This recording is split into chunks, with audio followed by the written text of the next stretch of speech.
সমুদ্রের তলায় অন্য প্রাপ্তি, উদ্ধার শতাধিক 175 বছর পুরনো শ্যাম্পেন।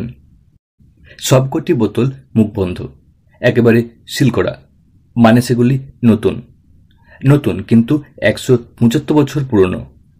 175 বছর আগে সেগুলির মুখ যে সিল করা হয়েছিল তা আজও সিল অবস্থাতে রয়েছে, যা আবার রয়েছে জলের অনেক তলায়।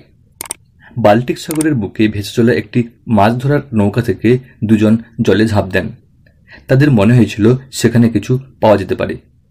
তারা পোল্যান্ডের একটি বেসরকারি সংস্থার তরফ থেকে জলের তলায় নতুন কিছু খুঁজে বেড়ানোর কাজ করেন। এরা জলের তলায় পৌঁছে দেখেন একটি ভাঙা জাহাজ পড়ে আছে। সমুদ্রের তলদেশে এমন বহু জাহাজেরই সন্ধান পাওয়া যায়।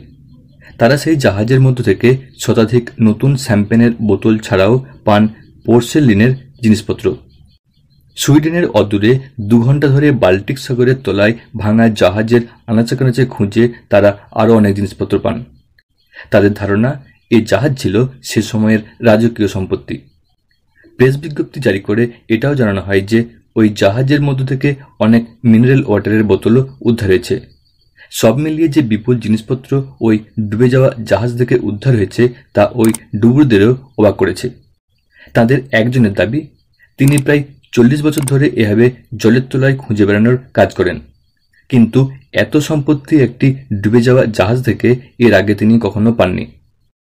দর্শক বন্ধু, এ প্রসঙ্গে আপনার কোনো মতামত থাকলে অবশ্যই তা লিখে জানান নিচের কমেন্ট বক্সে।